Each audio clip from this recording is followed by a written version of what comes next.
terms of, I guess, detail and, I guess, obsessiveness, do you see yourself as one of those architects who is obsessive about details in the sort of Miesian God is in the detail way, or is it a bit more of a pulling back from certain things? Well, I mean, I think that architects need to now be quite selective about the details that they get obsessive about.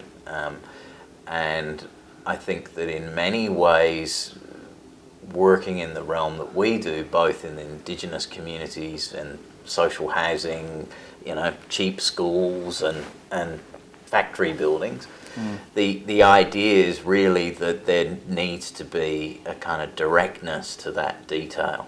So that, I mean, Mies had this saying about the fact that every detail on the project needed to be understood by the most simple man on the site. And we quite like that. You know, that's the idea that you are not being Mr. Clever Architect. You're basically designing the thing from day one so that you're thinking about how the building is being put together and trying to make things straightforward rather than clever or tricky. Now, we would see sort of delight in a simple detail, but we would also see delight in a simple detail that's been refined so that it sort of takes what the contractor does anyway, but just kind of gets him to do it slightly differently, you know? And really about that thought process of engaging with the vernacular detail, but kind of, you know, extrapolating that or sort of making the vernacular detail more interesting. And I think that a lot of that is really tested in many of the projects and then reused, and in each project we'll find another detail that needs exploring. You know? Is it how you bring two tiles together on the side of a bath hob?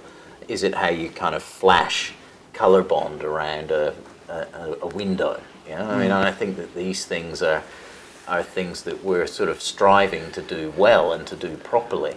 Is it hard to teach that kind of stuff at university, how to really get involved in the kind of detailed side of buildings? I think you can provide the fundamental skills to question a detail.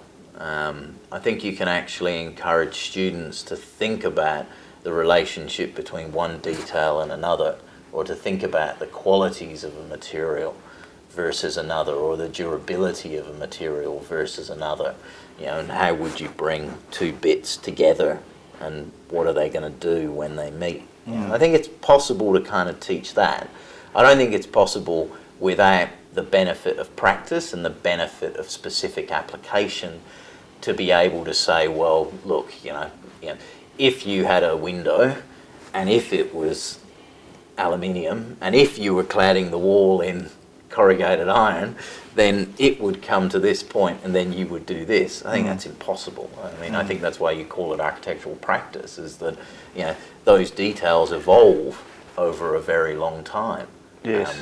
It's often said that the learning experience continues when students work in an office, as obviously a vital part of students' education. Yeah, I think beyond that, I think the profession has a very clear commitment to continuing that education, and that the profession realises that we cannot produce, you know, office-ready, money-earning students. You know, it's not the point. You know? We give them one thing, the profession needs to give them another thing, you know? And it needs to come out of that notion of the specific application to a problem.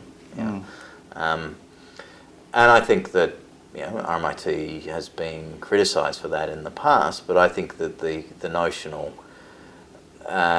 underpinning is really that we're teaching students how to think, we're teaching them how to ask questions, we're teaching them how to be speculative, we're teaching them how to really begin to engage with the world and contribute to a world of architecture. And arguably, sure, they're not ready when the day they come out, and you can't put them on a fee-generating job immediately, but 4 or 5 years down the track, they'll be leaders in your practice because they know how to learn. They know how to get to the next point that they need to get to. They just need that specific application. Dr. Martyn Hook, thank you for talking to us today. Certainly, thank you.